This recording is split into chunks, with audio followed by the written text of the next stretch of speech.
하나님의 말씀은 마태복음 8장 5절로 13절입니다. 마태복음 8장 5절로 13절 말씀을 한 목소리로 합독하겠습니다. 시작. 예수께서 가버나움에 들어가시니 한 백부장이 나와 간구하여 가로되 주여 내 하인이 중풍병으로 집에 누워 몹시 괴로워하나이다. 가라사대 내가 가서 고쳐주리라. 백부장이 대답하여 가로되 주여 내 집에 들어오심을 나는 감당치 못하겠사오니 다만 말씀으로만 하옵소서. 그러면 내 하인이 낫게 삼나이다. 나도 남의 수하에 있는 사람이요 내 아래도 군사가 있으니 이더러 가라 하면 가고 저더러 오라 하면 오고 내 종더러 이것을 하라 하면 하나이다. 예수께서 들으시고 기이 여겨 쫓는 자들에게 이르시되 내가 진실로 너희에게 이르노니 이스라엘 중 아무에게서도 이만한 믿음을 만나보지 못하였노라. 또 너희에게 이르노니 동서로부터 많은 사람이 이르러 아브라함과 이삭과 야곱과 함께 천국에 앉으려니와 나라의 본 자손들은 바깥 어두운 데 쫓겨나 거기서 울며 이를 갈미 있으리라. 예수께서 백부장에게 이르시되 가라 내 믿은 대로 될지어라 하시니 그 시로 하인이 나으니라. 아멘. 하나님 아버지, 오늘 이 거룩한 주의 날에 우리 하나님 주시는 말씀을 받기를 원합니다. 종이 여기서 우리 주님의 뜻을 선포하기 위하여 있고 또 주님을 대표하기 위하여 있사오니 주께서 도와주시옵소서. 우리 모든 성도들이 성령의 감동하심을 힘입도록 역사해 주시옵소서. 예수 이름으로 기도드리옵나이다. 아멘. 주님을 놀라게 한 백부장의 믿음, 오늘 하나님의 말씀의 요약을 다 같이 시작. 하나님은 만유의 주시요 그가 또 만물을 창조하셨으니 능치 못함이 없으시다. 없는 것도 있게 하시는 이가 병든 것을 고치심은 하나님의 사랑이다. 그 사랑을 받을 수 있는 자격은 오직 믿음뿐이니 하나님에 대하여 조금도 의심이 없어야 한다. 세상에 속은 경험 때문에 또 속는 줄 알고 하나님을 의심하면 그것으로 죄인이 된다. 육체의 율례를 다 범하여도 사함받으나 하나님을 의심하는 자는 심판을 받는다. 의심하는 자는 죽어도 영혼은 무저갱으로 간다. 하나님은 믿음을 위하여 말씀을 주셨으니 우리의 신앙은 말씀을 믿고 순종하는 것이다. 말씀이 부족하여 다른 것을 구한다면 하나님과 아무런 상관이 없다. 우리 영혼은 말씀이 필요하다. 말씀만이 살리는 영이요 생명이다. 주님이 찾으시는 것이 이것이니 곧 믿음이다. 말씀을 전적으로 믿는 믿음이다. 성령은 믿는 자에게만 들어오셨고 믿는 자 안에서 역사하시되 말씀으로 능력이 되게 역사하신다. 눈에 보이는 사람이나 손이 필요한 게 아니라 영혼은 오직 말씀 곧 진리가 필요하다. 그 말씀만이 능치 못함이 없다. 말씀은 치료의 능력과 창조의 능력이 있다. 말씀을 구하라. 그리고 순종하라. 말씀을 의심하지 말아야 능력이다. 기독교에는 계시의 종교 곧 말씀의 신앙이다. 능력이 없는 것은 말씀이 없음이요 영혼의 말씀을 채우라. 배불리 채우라. 아멘.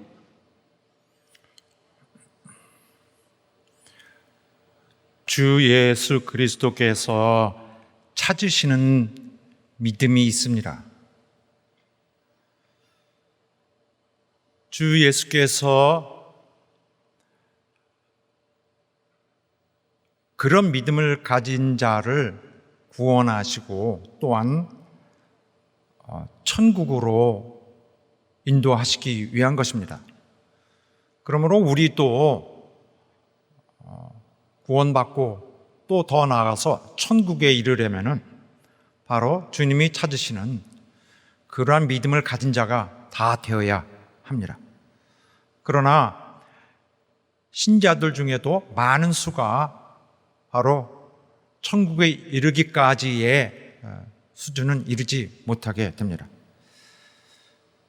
그러한 이유 중에 하나는 주님의 그 복음의 진리를 너무 사람 중심적으로 단순한 어떤 수식처럼, 마치 수학 공식처럼 단순하게 놓고 그것을 기준으로 삼으려고 하기 때문입니다. 이것은 굉장히 조심해야 될 일로서 경솔하게 그렇게 하면은 큰 실수를, 영원히 한 번밖에 없는 결정을 잘못하게 되는 수도 있습니다. 자, 예수를 믿으면은 반드시 천국에 간다. 예수 믿으면 구원 얻고 천국에 간다 하는 것은 어떤 전제로서 맞는 얘기지만은 딱 그것만, 그 부분만 가지고는 모든 걸 설명할 수가 없습니다. 예수 믿으면은 구원받는 것은, 구원받는 기회는 반드시 주어지지만은 천국을 가는 것으로 확정한 것은 아니기 때문입니다. 그래서 성경 말씀에 이렇게 이미 많은 곳에서 그러한 사실들을 증명하고 있습니다. 구원은 얻었지만은 신앙의 자세가 좋지 않으면은 결국 천국에까지는 이르지 못하게 되는 그런 불행한 결과로 끝나게 될 수 있습니다. 자, 여기서 구원이라고 하면 주님의 그 두 가지 차원에서 볼 수 있는데, 일반적으로는 주님의 대속의 은혜의 결과로서 우리가 율법의 정죄에서 피하는 것입니다. 그러니까 죄를, 속함을 받는 것. 이게 일반적 개념이고, 크게 보면은 이 땅에서 결국 주님에 의해서 저 나라로 완전히 옮겨지는 것을 말합니다. 완전히 해방되어서. 일반적으로는 이 자기 속죄를 받는 그 첫 단계를 말합니다. 자, 구원을 얻었어도 실패할 수 있습니다. 구원을 얻는 것과 천국 가는 것은 똑같은 것이 아니기 때문입니다. 자, 성경 말씀에 이렇게 분명히 신자가 되었어도 실패하는 경우가 있음을 분명하게 얘기합니다. 또 말씀이 있습니다. 성령 충만한 역사를 했어도 여전히 실패할 수 있다. 천국에 가려면은 일단 은혜 받은 자로서 가져야 할 마땅한 도리가 있어야 하겠습니다. 일생 동안 그 자세를 가지고 자기 신앙을 증명해야 합니다. 그래서 실질적인 어떤 영적인 상태에 대해서 외적으로 나오는 증거가 바로 우리가 행하는 도리에 해당되겠습니다. 그래서 우리가 은혜를 받았다는 것을 삶을 통해서 나타내야 하는데, 하나님의 의를 드러내면서 사는 것이 우리의 삶에 그 요구되는 모습입니다. 그리고 실제로 하는 일은 하나님이 하시는 일을 하는 거죠. 하나님이 주시는 일, 하나님의 일을 돕는 자로서 청지기적인 삶을 사는 것입니다. 내 삶을 꾸려가는 것이 아니라 하나님의 삶을 꾸려가는 것입니다. 원래 인간은 죄인이기 때문에 스스로를 구원해 내지 못합니다. 그러나 너무 감사하게도 하나님의 은혜로 인하여 구원의 기회를 거저 얻게 되었습니다. 그래서 이것은 우리에게 너무나 소중한 기회인데, 이 기회를 놓치지 않고 죽는 날까지 이 신앙을 잘 유지하여서 구원의 상태를 유지해 나가야 됩니다. 그래서 우리의 신앙은 어떤 면에서는 하나님의 의를 나타내며 또 하나님의 주신 내게 나를 통해서 드러내시는 의를 갖고 행하며 사는 삶입니다. 나를 구원하신 분의 성품을 나타내는 거예요. 나를 구원하신 분의 참모습을 나타내는 거예요. 우리가 육신을 가져서 완전히 하나님의 그런 거룩하신 면으로 순간에 변모할 수 없지만은 하나님께로 우리의 노력이 다가가는 것입니다. 그래서 신앙생활은 은혜에 보답하는 삶으로 만들어져야 합니다. 이런 접근이 조금 어렵다면 약간 다른 방법으로도 가능합니다. 하나님의 거룩하신 성품 때문에 내가 은혜를 받았습니다. 우리 어떻게 해서 은혜 받았습니까? 어떻게 해서 구원받았습니까? 하나님이 선하시고 인자하시기 때문입니다. 인내하시고. 바로 그런 하나님의 성품을 담는 것이 결국 같은 결과를 가져올 수 있는 성공적인 신앙의 성공의 방법입니다. 하나님은 겸손하시고요, 또 인내하시고 사랑이 많으시고 또 희생하시고, 정말 더 이상의 희생이 예를 볼 수 없을 그러한 정말 너무 크게 베푸신 분이었습니다. 그런데 만약 우리가 이런 것은, 어떤 성품적인 것은 필요 없다고 하면은 너무 위험한 그런 발언이 되겠습니다. 우린 영적인 것이 중요하다, 이런 것은 필요 없는 것이다 라고 하면, 사람이 성품 같은 건 필요하지 않는다 하면은 이것은 복음의 그 진리의 진짜 중심 부분을 흔드는 것입니다. 복음의 본질을 전면 부인한다고도 볼 수 있고요, 적그리스도적인 자세입니다. 그렇게 하면 안 되고요. 예수님은 육신으로 오셨다는 걸 알아야 합니다. 영이신 분이 육신으로 일부러 오셔서 우리의 육신 때문에 닥쳐진 우리의 형편을 바꾸시기 위해서, 다시 살려주기 위해서, 회생시키기 위해서 육신의 문제를 도우러 오셨습니다. 우리는 육신의 약점을 통하여 원수의 공격을 받게 되어서 생명을 잃었고, 또 영원한 그런 지옥의 형벌을 기다리는 자였습니다. 우리 모든 것은 육을 통하여 표현이 됩니다. 이 땅에서는 모든 것이 육을 거쳐서 다 표현이 됩니다.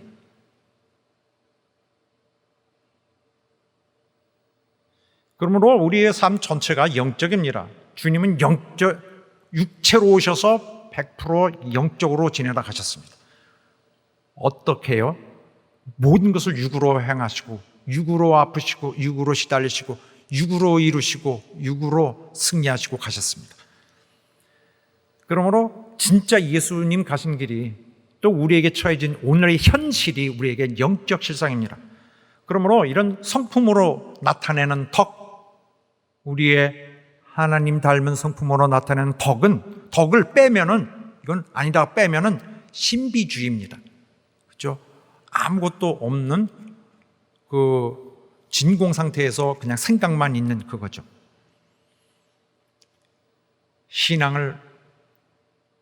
그리스도의 신앙에 완전 반대되는 쪽이 신비주의입니다.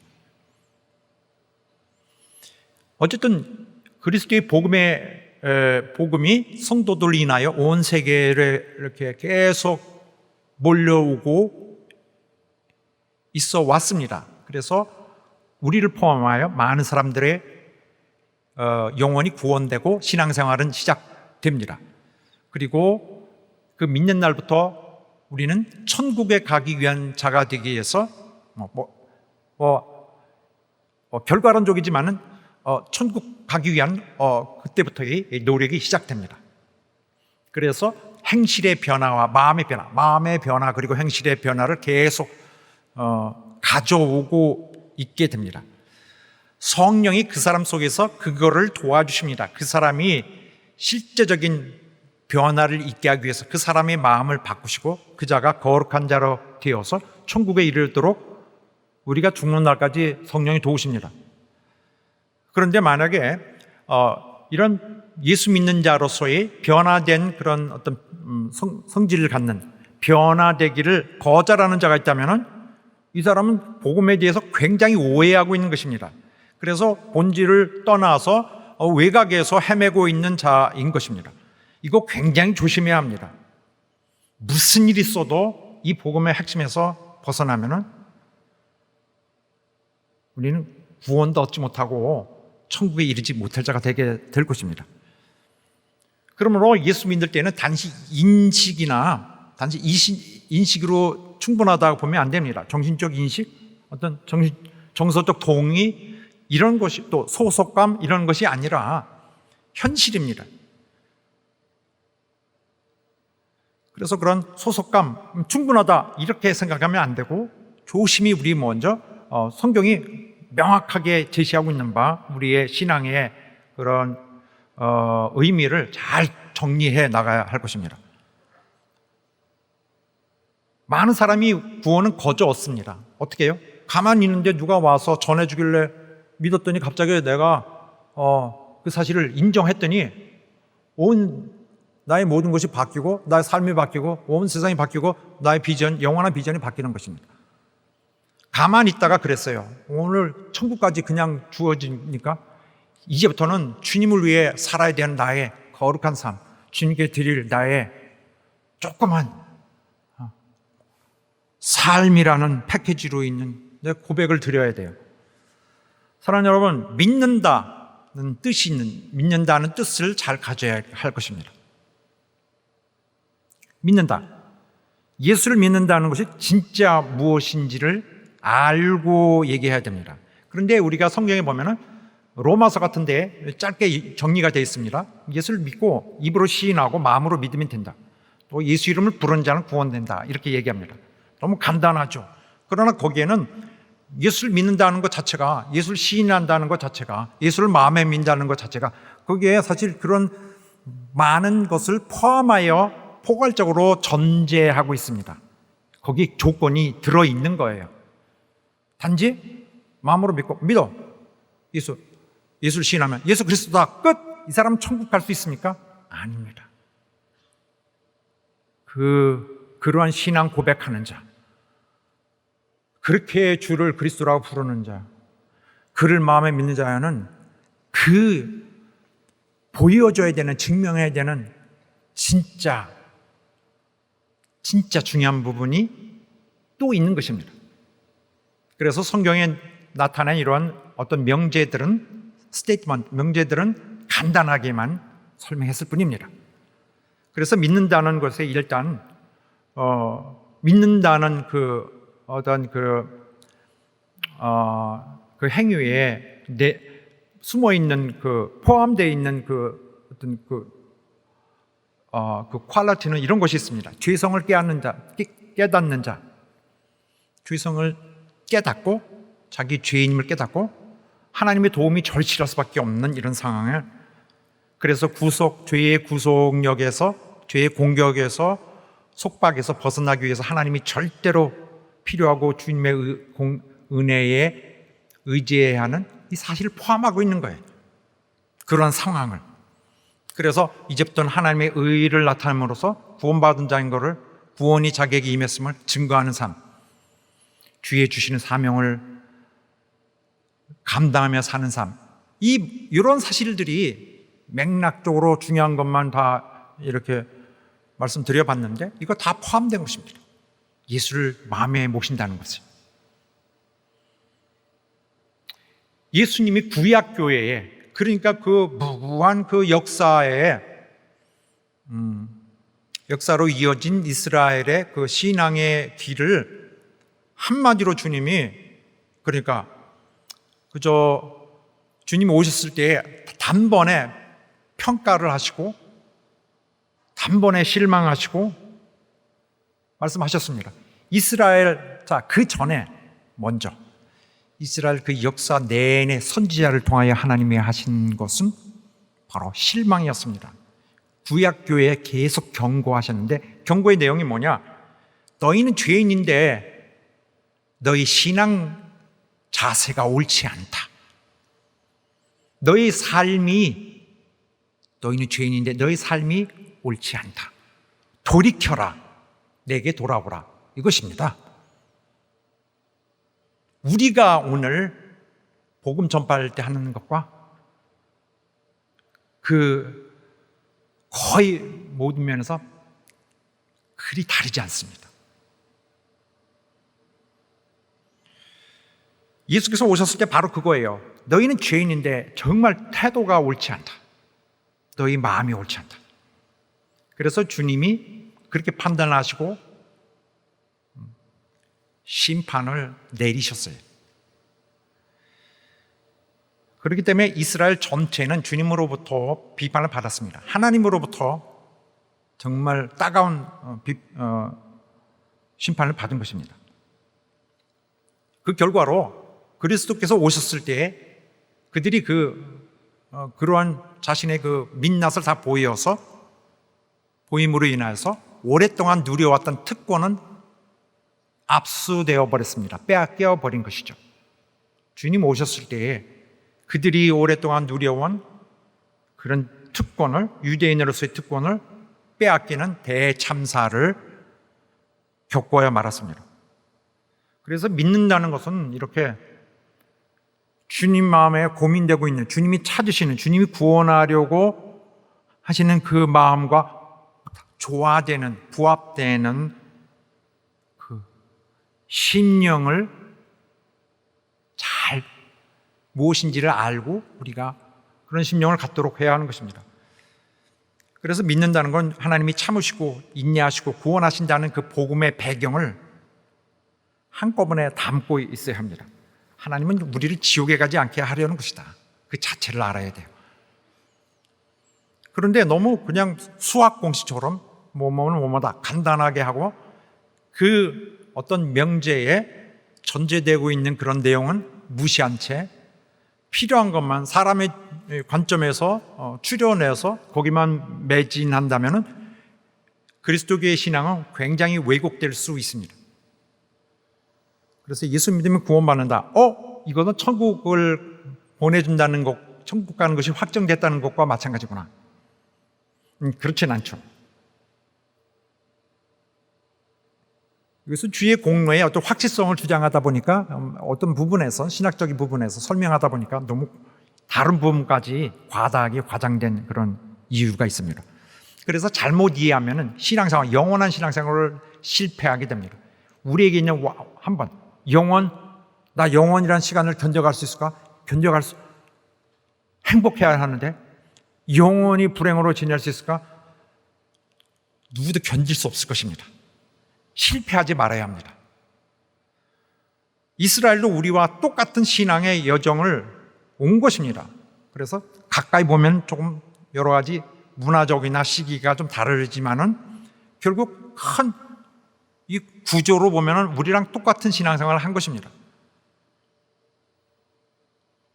구약교회의 신앙생활이나 우리의 신앙생활이나 하나님 앞에서는 똑같은 것입니다. 그러나 그들은 주님을 버렸고 그 결과로 주님도 그들을 버렸습니다. 이스라엘은 아브라함의 자손들인데, 아브라함, 이삭, 야곱의 자손들인데, 그들은 하나님의 구속사에 하나님의 여정이죠. 하나님의 여정에 이를 돕는 중요한 역할을 맡았습니다. 무슨 역할이냐? 복음이 오는 길을 만드는 것, 복음이 전달되도록 돕는 일을 사명으로 맡았습니다. 이 중요한 일, 인류를 구원하시려는 하나님의 그런 인자하신 사랑의 현현, 사랑의 이 땅에 이루어지는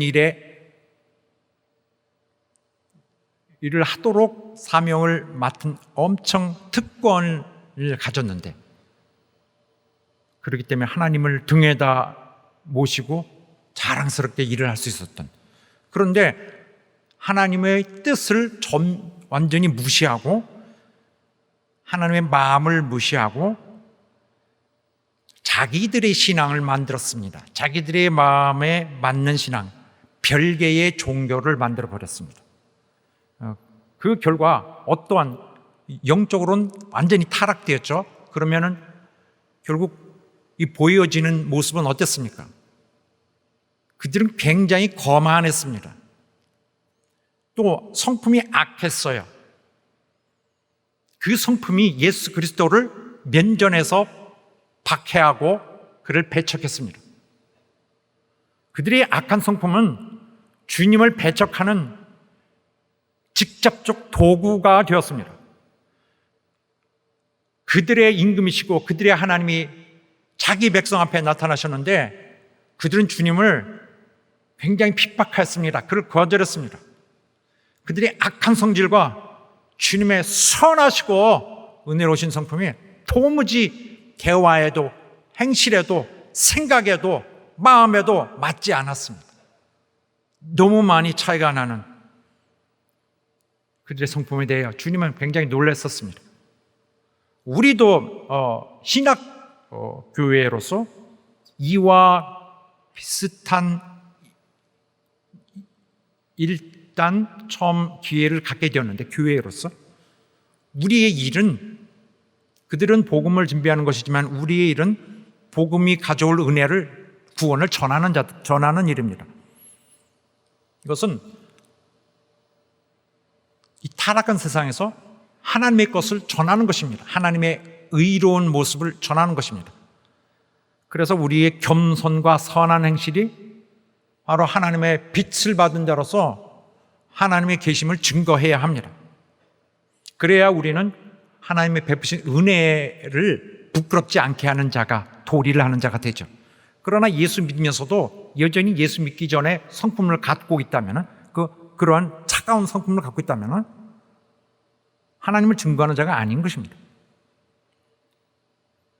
내 속에 타락은 여전히 진행되고 있는 것이고 구원의 기회는 잃고 있는 것이다라고 분명하게 보여집니다. 이스라엘은 너무나 오랫동안 신앙을 자기들의 입맛에 맞게 공식적으로 믿고 있었습니다. 체계화했어요. 주님과 마음과는 다른, 주님의 목적과는 다른 자기 나름대로의 길을 걸었습니다. 그래서 그들은 비로소 주님으로부터 거절당했습니다. 주님 보시기에 마귀와 너무 닮은 성품들을 그들은 갖고 있었습니다. 그들의 속에는 더러운 것만 있었습니다. 오히려 하나님 같았어야 되고 깨끗했어야 될 것의 반대쪽으로 왕성한 모습을 보여주고 있었습니다. 그들의 성품이 주님을 아프게 했습니다. 더 이상 주님은 그들에게 그의 생명 말씀을 역사할 수 있는 이미 한계에 부딪혔음을 주께서 실감하시고 손 떼셨습니다. 그들에게는 예수 그리스도를 만나는 기회, 영원한 기회가 한 번 있었는데 실제로 하나님이 자기 앞에 나타났는데 그 기회를 놓친 것이죠. 우리 인류에게는 오히려 옛날 사람보다 신학교인들이 훨씬 유리한 점이 많습니다. 그들은 예수 그리스도가 누구신지도 모르고 지냈습니다만 우리는 예수 그리스도 하나님의 아들이 누구신지 알고 있습니다. 이렇게 된 것은 대단한 축복입니다. 인류에게 마지막 주어진 기회, 정말 지옥에 넣지 않으려고 애쓰시는 주님의 큰 은혜의 덕입니다. 우리는 그런 실패, 이스라엘이 했던 실패를 겪지 않는 성공하는 교회가 될 수 있게 되기를 주의 이름으로 축원합니다. 할렐루야! 오늘 이 말씀과 관련하여 본문의 말씀에 중요한 그런 점들이 있으니 한번 같이 검토해 보면 좋겠습니다.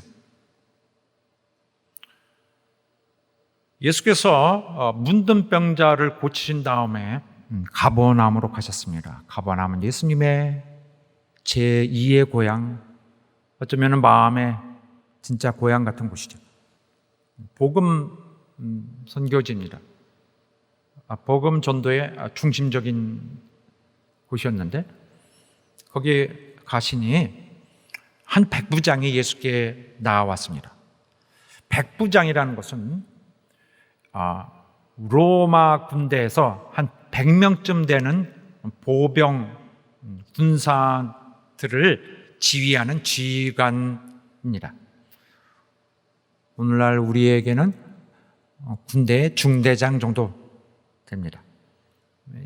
백부장은 직업 군인이었는데 로마 제국이 세계를 제패하고 지배할 때에 각 지배한 그 나라나 지역의 그 민중을 컨트롤하고 통제하기 위해서 설치해 놓은 그 군대 조직을 관리하는 사람입니다. 유대인들에게는 엄청 미움을 받는 자이었죠. 왜 백부장이 미움받느냐? 이방인이기 때문에 당연히 자연히 미움받을 수밖에 없습니다. 이방인이 와서 그들의 삶을 통제하고 있으니 얼마나 밉겠습니까? 또 이런 점이 있습니다. 로마가 점령하고 있는 곳에는 거기 군사들이 와서 거기를 통제합니다. 거기 점령하고 있는 장교나 그 군사들은 그 지역 사람이 아닙니다. 그 지역에서 모집하고 있는 사람이 아니라 다른 지역에서, 다른 나라에서 들어옵니다. 그러므로 심지어 사마리아 이런 데서, 시리아 이런 데서 오기도 하고, 또 이쪽 더 동쪽에서 오기도 합니다.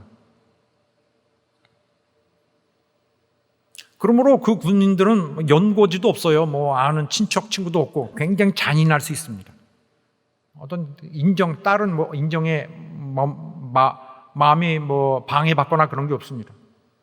자기들도 거기서 살아남기 위해서는 사나워질 수밖에 없습니다. 그러므로 로마 군인들은 유대인에게는 굉장히 좀 미워할 수밖에 없는 압제자로 보일 수밖에 없습니다.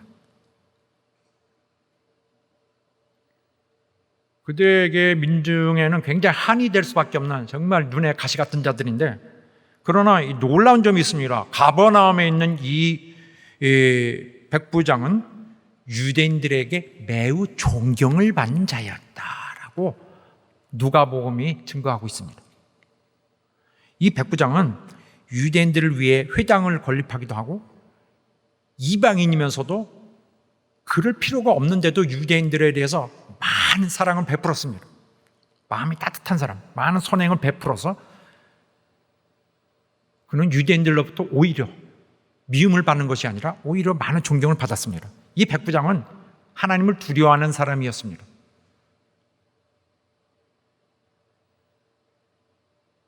하나님이 계시다. 유대인들이 믿는 그 천지창조하신 그 하나님의 존재에 대해서 함부로 부인하는 사람이 아니라 그 존재를 굉장히 존중하는 사람이었죠. 누가복음에 의하면은 마태복음보다 더 자세하게 나와 있는 바, 실제로 예수께서 그 백부장으로부터 접촉을 받으셨을 때에 어떤 중개인을 통해서 그 백부장을 알게 되신 것으로 나와 있습니다.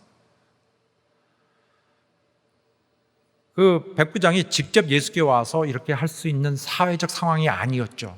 그건 유대인이 이방인과 그렇게 함부로 접촉할 수 하는 것은 타당치 않기 때문에 그렇습니다.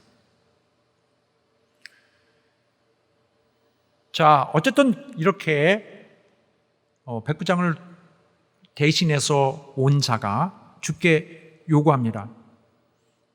가로되 주여, 내 하인이 중풍병으로 집에 누워 몹시 괴로워하나이다.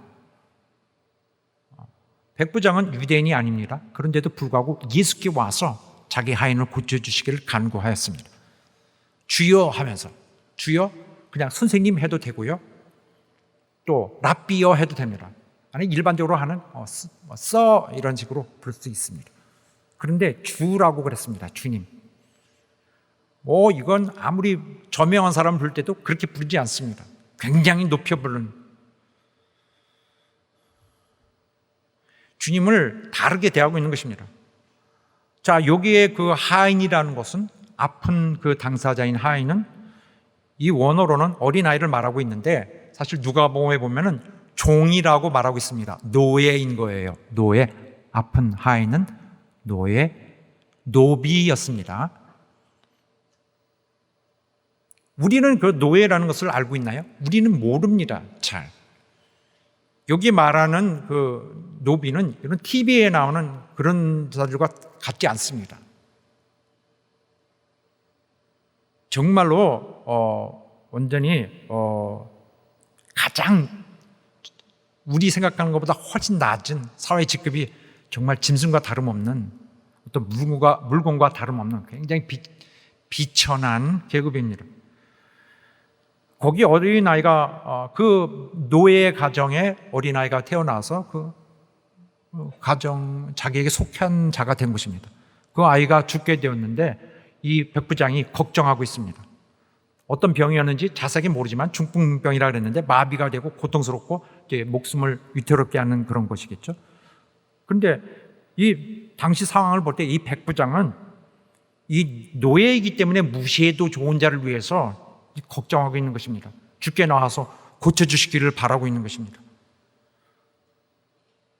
그런 걸 왜 하죠? 노예를 위해서 사회 정서상 너무나 당연한 것은 무시하는 것입니다. 아무 상관이 없어야 돼요. 그런데 이 백부장은 와서 거기에 노심초사하고 마음을 아파하고 있습니다. 고쳐주시기를 간절히 원하고 있어요. 여기서 백부장의 예사롭지 않은 그런 인간됨을 쉽게 볼 수 있습니다. 그래서 이 백부장이 노예에 불과한 한 어린아이를 이렇게 잘 돌보고 있었다는 것은 사회적 통념에 맞지 않는 정말 백부장의 그 성품의 어떤 남다른 독특한 점을 이제 말하고 있는데, 여기 성경이 이 사람에서 기록하고 있는 이유가 바로 거기에 있습니다.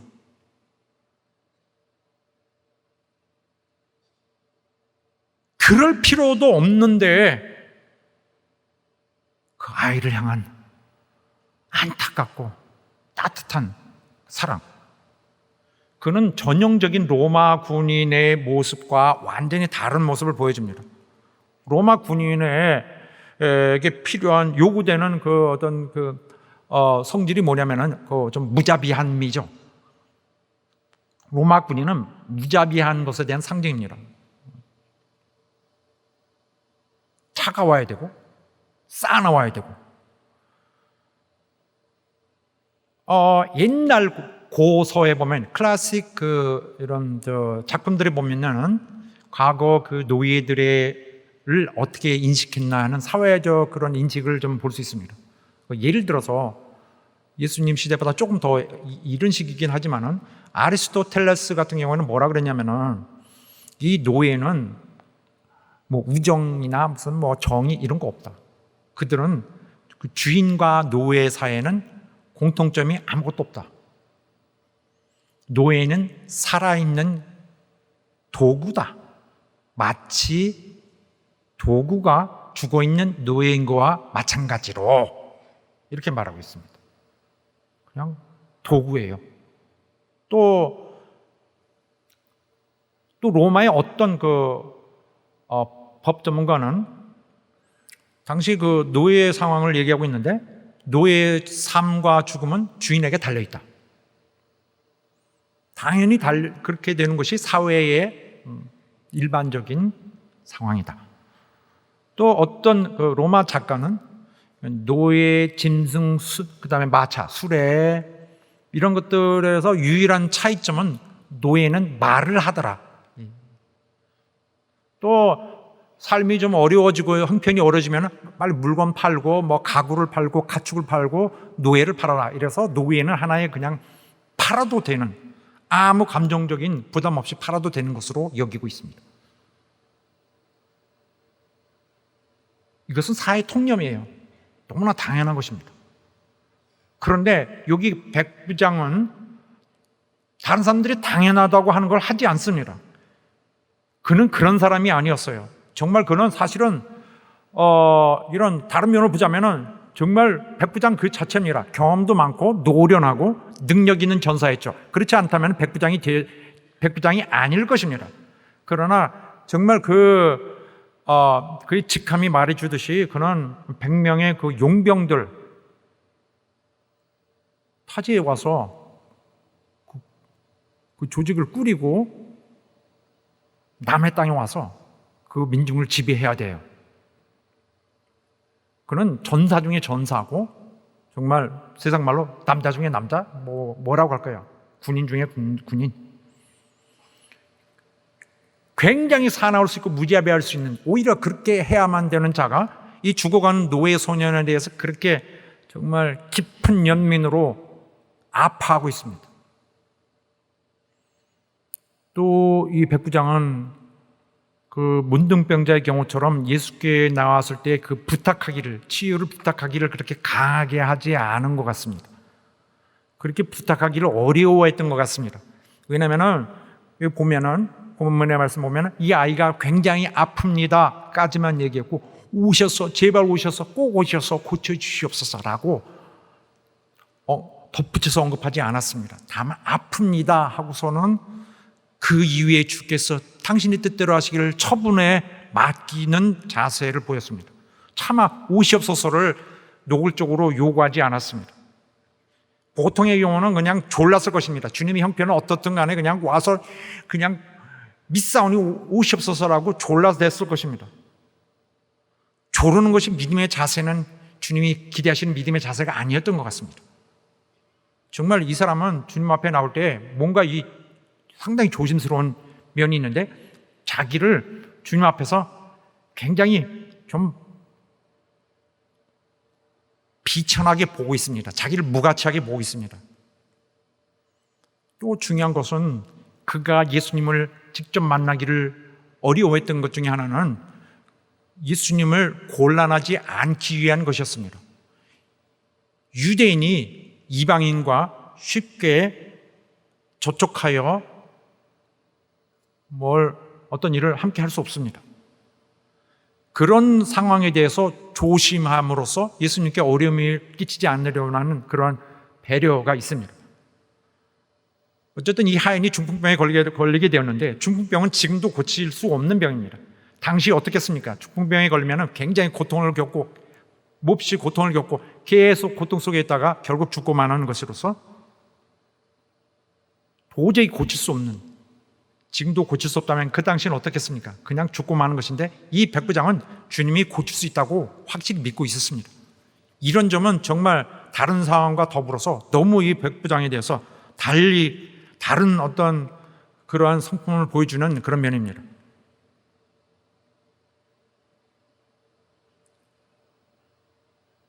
그러니까 예수께서 내가 가서 고쳐주리라 하셨습니다. 여기 내가 고쳐주리라, 이 원문의 말씀에 보면은 이 동사만 나와 있습니다. 그래서 고쳐주리라. 근데 이게 누군지는 이미 거기 단수? 1인칭? 남자? 예수님인 것이 분명합니다. 그런데 내가 고쳐주리라 라고 내라는 말을 또 굳이 해놨습니다. 주어를 쓰지 않아도 되는데 주어가 거기 있습니다. 그것은 주님이 정말 뭐라고 할까요? 정말 그 흔쾌히 받아주셨다고 그렇게 보여지는 부분입니다. 많은 학자들이 이렇게 말하고 있습니다. 내가 갇혀서 고쳐주리라를 주님께서 의문문으로 말씀하셨다라고 보고 있습니다. 평서문일 수도 있고요. 내가 가서 고쳐주리라, 혹은 내가 가서 고쳐주랴, 이런 질문하신 것이다 라고 보기도 합니다. 양쪽 다 근데 문제가 없어요. 주님이 내가 가서 고쳐주랴, 이런 것은 주님이 놀라신 것을 설명하기에 충분하기 때문입니다. 이 사람이, 백부장이 뭘 원하는 것이냐? 너는 내가 유대인인 걸 알지 않느냐?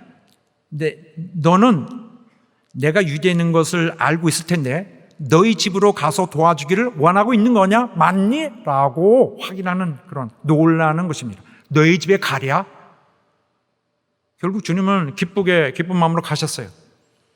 그러자 백부장이 누가복음에 보면은 백부장이 그 사람들 보내서 예수께서 집에 가까이 오셨을 때 그에게 그를 맞고 그에게 말씀했습니다.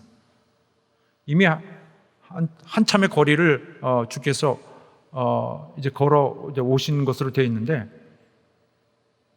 거기에 백부장이 친구를 보내서 주님을 맞으면서 이렇게 말했습니다. 주여, 내 집에 들어오심을 나는 감당치 못하겠사오니.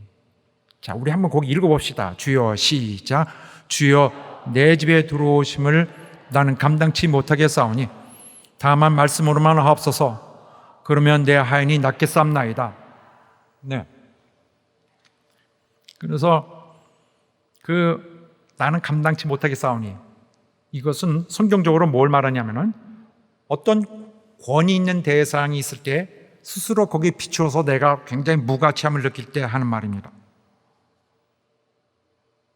그분 앞에 있을 때 내가 너무 비참하고 초라한 이 무가치한 점을 느낄 때 쓰는 말인데, 예수께서 그를 만나기 위해서 그렇게 성의를 갖고 오신 것에 대해서 백부장은 주님의 그 호의를 받기에 자신이 합당치 않다, 가당치도 않다, 나는 자격도 없는 자인데 라고 깊이 느끼는 마음을 보여주고 있습니다.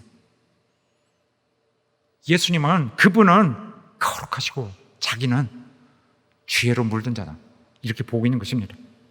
또 이 사람의 그런 어떤 배려, 특별한 배려가 정말 뭐랄까 눈부십니다. 이 이방인들과 접촉을 하지 못하는 유대인의 어떤 그 관습이 있고 율례가 있습니다. 그 백부장은 이런 걸 알고 있었던 것 같습니다. 이방인의 집에 들어가면 안 된다. 그런데 자신의 집에 오려고 합니다. 그래서 성경에도 보면은 유대인이 이방인과 교제를 못하는 것으로 나와 있습니다. 사도행전 같은 데 보면은. 이 사람은 예수님이 자기 집에 오도록 모심으로써 주님이 그 곤란을, 사회적으로는 그런 어떤 지탄을 받으셔야 되는 그런 곤란을 겪기를 원치 않았습니다. 또 예수께서 그를 만나면은 영적으로는 더럽혀지는 거, 영적으로 오염을 입는 것을 원치 않았습니다. 주님을 곤란하시지 않게 하기 위한 배려입니다. 주님 여기까지 오시지 않아도 됩니다. 또 이 사람은 주님에 대한 어떤 그런 신적 권세를 잘 이해하고 있었습니다. 그는 주님이라고 했는데 말만 주님이라고 그런 정말 그 내용 없는 그런 어떤 호칭을 그렇게 하지 않았던 것 같습니다. 말씀으로만 해도 충분합니다. 내 하인은 나을 것입니다 라고 했습니다. 아니, 본인은 환자를 만나야 되는데 이 사람은 그럴 필요도 없습니다. 거리는 상관이 없습니다. 주께서 원하시면 됩니다 라고 그의 말씀만 내리십시오라고 전했습니다. 정말 이런 사람이 있나요? 정말 놀라운 믿음이었죠. 그러면서 보태는 말이, 나도 남의 수하에 있는 사람입니다.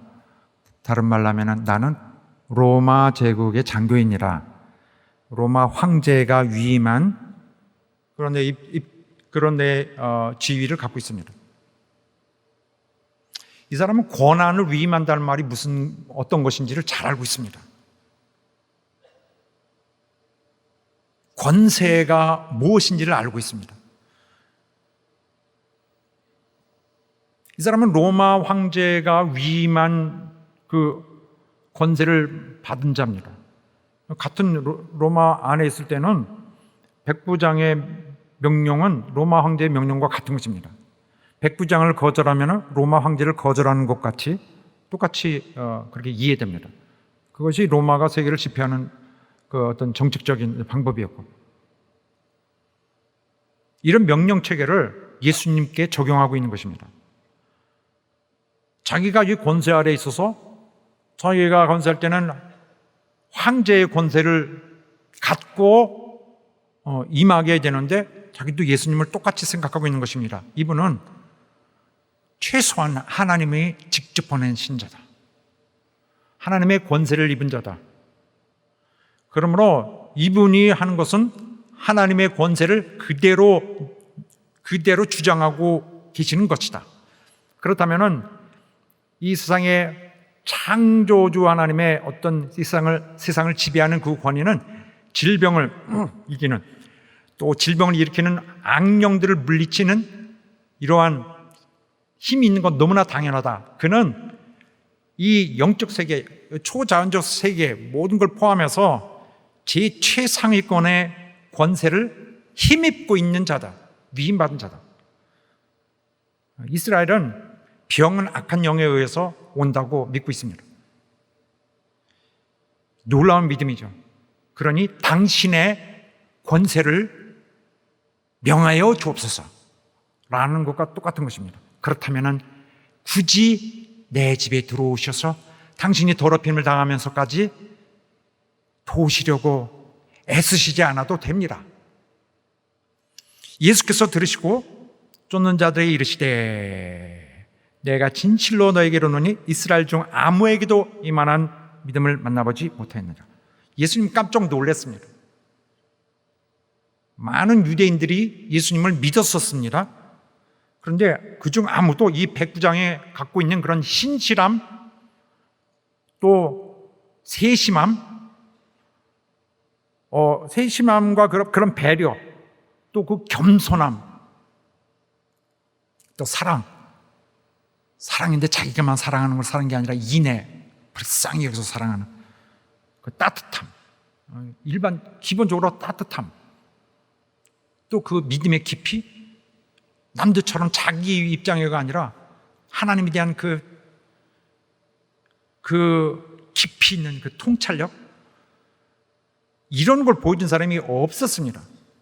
그래서 백부장의 그 인성 속에 이미 깊이 자리 잡은 그의 그 태도는 그의 신적 권위에 대한 이해를 통하여 확 빛났고, 아울러서 그의 죄인된 그 인간이 가져야 되는 마땅한 그 겸손한 그 자세를 통해서 완전히 빛이 납니다. 이 사람 진짜 특별하다. 주님이 감탄하셨습니다. 백부장은 이방인입니다. 이방인이라는 것은 메시아 사상, 메시아가 어떻게 와서 이분이 메시아가 되어야 된다는 이런 것에 대한 사전 지식이 없습니다. 이스라엘이 갖는 이런 영적 배경을 갖고 있지 않습니다. 그럼에도 불구하고 다른 어떤 유대인보다도 더 예수님의 입장을 명확하게 더 알고 있었어요. 예수님의 그 권세에 대해서 더 잘 알고 있었고, 또 정말 예수께서 많은 사람들을 보셨지만은 하필이면 이 잔인해야 되고 무자비해야 되고 싸나워야 되는 이 사람에게서, 이 이방인, 게다가 이방인에게서 하나님에 대해 배운 적이 없는 그런 이방인 배경 속에서 나온 사람이 사랑이 충만하다, 신뢰가 충만하다, 이런 것을 보지 못했다. 백부장의 믿음은 이스라엘의 하나님의 택한 백성들의 많은 훌륭한 자들이 있을 것으로 추측이 되는데도 불구하고 이 놀라운 그 백부장의 그런 성품의 그런 점들은 정말 하나님의 구속사의 새 장을 열게 했습니다. 주님으로부터는 이러한 입장이 되는 거예요. 물론 주님은 영원토록 당신의 계획이 있었습니다만은 우리의 그 입장에서 미루어서 주님의 모습을 볼 때 주님은 이 백부장을 보고 유대인에게서 되지도 않는 것을 물거들어줄 필요가 없는 것이다. 이방인의 세계에서 전 세계적으로 일어날 복음의 새 역사 가능한 것 같다. 신실한 신앙인이 나올 수 있을 것이다. 이 세상에 물든 자들이 유대인처럼 교육은 받지 못했으나 거기서 나올 것 같다. 악이 물든 세상에서도 이런 자가 있다면 또 나올 수 있을 것이다. 세계로 눈을 돌릴 시간이다. 예수님은 이 백부장의 믿음에 대해서 감탄하셨습니다. 그래서 쫓는 자들에게 이만한 믿음을 보지 못했다고 하셨습니다. 이 이스라엘에 이런 자가 단 한 명도 없느냐라고 한 것입니다. 단 한 명도 유대인에게 없더라. 그리고 여기에 진실로 이렇게 말씀합니다. 내가 진실로 아멘, 주님이 아멘 하시면서 또 아무에게도 이런 말씀을 하십니다. 주님이 아무도 이런 믿음을 가진 자가 보지 못했다. 그래서 이스라엘에 대한 굉장히 실망과 더불어 이제는 이방인에 대한 굉장한 기대를 갖기 시작하신 것입니다. 그래서 앞으로도 이 마태복음은 계속 이방인에 대한 굉장한 관심이 주님의 지대한 관심을 계속 증가하고 있습니다. 이때 주님이 굉장히 무서운 무게 있는 선언을 하십니다. 이스라엘의 운명을 한번 꺾는 대선포를 하시는데 이렇게 됩니다. 또 너에게 이르노니 동서로부터 많은 사람이 이르러 아브라함과 이삭과 야곱과 함께 천국에 앉으려니와. 여기 이방인들이 아브라함과 이삭과 야곱과 함께 천국에서 앉아서 잔치 식사를 한다는 얘기예요. 이 백부장의 믿음은 거기서 끝나지 않을 것이다 라고 보시는 것입니다. 주님 굉장히 흥분하신 상태로 계속 말씀하시는 것인데, 이 진리를 아는 것에 대한 그 기회가 부족함, 심각하게 부족한데도 불구하고 그런 자들이 동서에서 몰려와서 오히려 하나님의 택하셔서 기회를 많이 준 그들보다도 더 복음에 반응을 할 것이다. 복음은 물론 아브라함의 씨를 통해서 옵니다.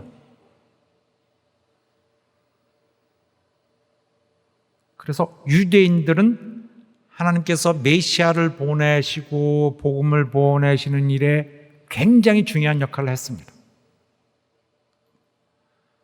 그러나 복음의 혜택인, 복음의 결과인, 복음의 목적인 구원과 천국은 믿음으로 얻는 것입니다.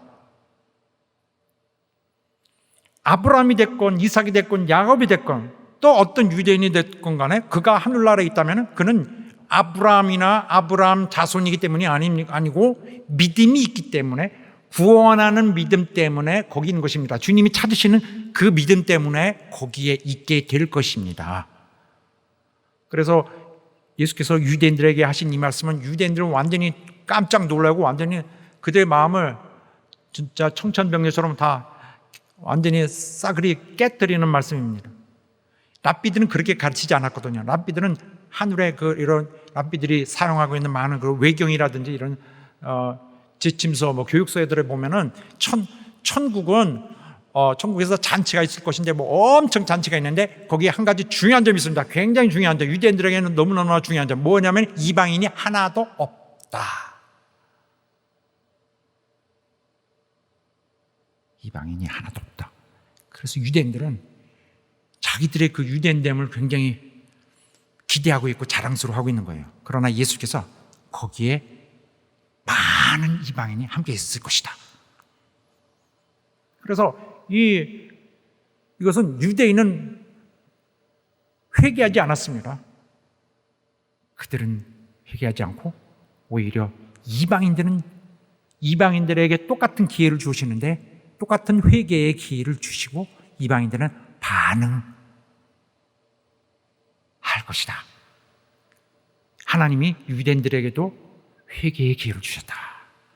이것이 초대교회에서 굉장한 그들의 깨달음이었어요. 거기에 그 당시 여기에 거의 다 유대인이었습니다. 이방인 하나도 없는 상태에서 가만히 보자, 이방인에게 하나님이 회개를 주셨구나.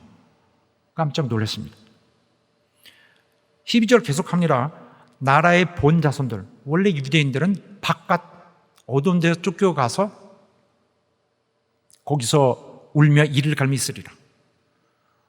그 잔치 자리에, 천국 잔치 자리에 많은 이방인들이 참여할 것이고 원래 거기 있을 것이라고 예측했던 것과는 전혀 반대로 오히려 원래 그 나라에 속할 것이라고 생각했던 자들은 쫓겨나리라.